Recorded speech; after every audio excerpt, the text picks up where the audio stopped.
and the dad did make a video. Okay, it's not really a video, it's like a voiceover clip from what I have, with a picture over, and he has this to say. Father of Mikael, and I need to tell something. First of all of this situation, it didn't happen because I want to take Mikael away or something. All of this happened because I just wanted to find the best solution for my family. After all, it was not me, but the government that stopped this whole situation. Let's put that on first. Because still till the day of today, I'm fighting with my woman for to have our son back. And it's hurting both of us, you know. I lost my son. My wife lost my son. Police put us up against each other. See, I can't even believe what I'm hearing right now. No single accountability whatsoever can be found because it's not your fault, it's the police. Who called the police? It's not your fault, it's the government.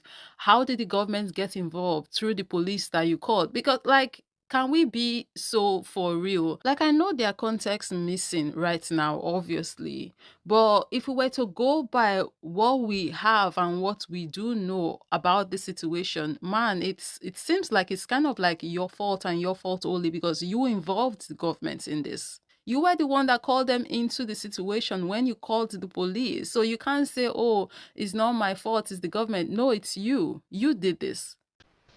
And that whole evening, what happened, I don't have to tell it on internet, but all I need to tell is that I was the one trying to keep my patience, and I started to panic, and I didn't want to escalate the situation, so I thought maybe if I call the police it will calm down the situation, but instead of that it calmed down, they put it me in front of top that they beat up my woman and that they took away my child. But when they were beating her and manhandling her, you stood there with your phone recording, talking about some, look what you are doing to yourself, man. Basically saying you deserve what's happening to you. You brought this on yourself, but here you are talking about some, oh, they were beating on my woman. And it's never ever ever the intention if you call the police to that they beat up your woman or something. What the who wants that? Nobody. I thought they will come with a solution or something, but no, they didn't. They made it a whole scene from it. But now I'm still together with Patricia, fighting against this government that doing this to the both of us. Because we are sitting here in this audio next to each other. First of all, it's also like people are thinking wrong about me on the internet. I'm in this fight together with Patricia, together against this government.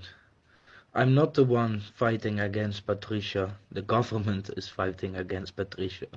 We are holding each other's hand now because we are desperate, you know. We need help in this one because this government, they are using all these powers to take our baby away, our baby that we have made with love, that we all both wanted, you know.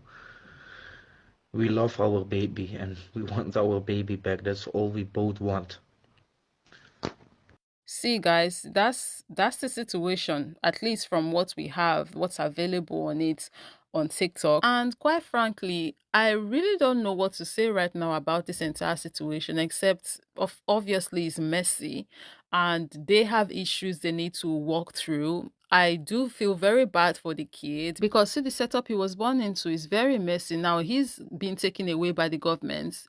Who knows what kind of life he would have if he's going to be in foster? Who knows what kind of life he would have if they can get him back? Because these two people, I don't know. They don't look like they're very compatible to me. And I'm not saying that because of their race. I'm saying that because they obviously have issues together, right? That they've not solved. Even now that they're together. Couples don't go calling police on their partners if the dynamic is perfect. So for the sake of this kid, I just pray that whatever it is that they are dealing with, they can get past it and heal. So if they do get their baby back, the baby can live in a healthy situation, healthy environment. I came by a video from a sister on TikTok that shared her opinion on this particular situation. And I think I want to end this video on that sister's video because she brought into the conversation a very necessary perspective that I think needs to be highlighted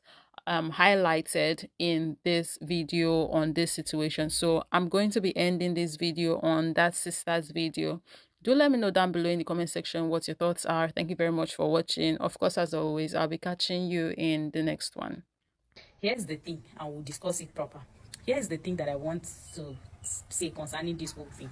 If you are a black woman, you have to understand that you're facing double layers of subjugation. There's the one of being dark-skinned, and there's this one of being black, and there's the one of being a woman. Now, under these two layers of subjugation, you have now gone to merge yourself with somebody who is on the peak of the who is at the peak of the patriarchy. Number one, the person is a white. 2, heterosexual. 3, a man. That is like being top of the pyramid, right? You've put yourself with it. Whatever this man calls the police and says over the phone, even if it's not the police, whatever this man says, his words are gold compared to yours. So they would automatically attack you before they get to the man. And I'm saying this also to our sisters who like to marry outside of the country, right? Now, this is not me scaring you. You can definitely find love outside of this country, and your story may not necessarily be like this woman, but you just have to be careful because you have to understand that these systems are real. Most times, because of the way we live life, we see social media and the way we just see life in our day-to-day life, we may not be hearing stories, but after a while you hear stories and then they pass. But these systems of oppression are very real. If you find yourself with somebody who belongs to that level in the hierarchy of these systems of oppression, understand that to trigger that person is to put yourself in danger. There are certain things you can't live as though you're living amongst your people and amongst people who belong to the same level of systemically with you. You cannot live that way. Now, another thing is this guy is now saying that he and his wife are back into good terms.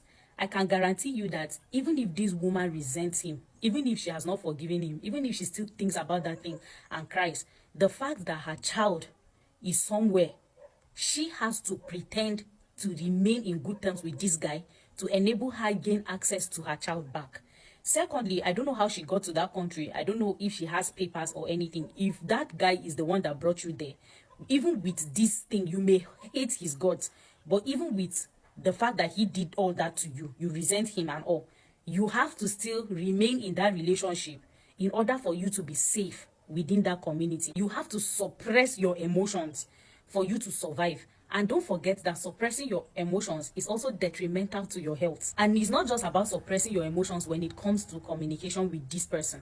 If you have to remain, it's like you remained in the marriage. So you're going to be active with somebody who you hate, just so your child can come back to you. These are the realities of the systems we live in.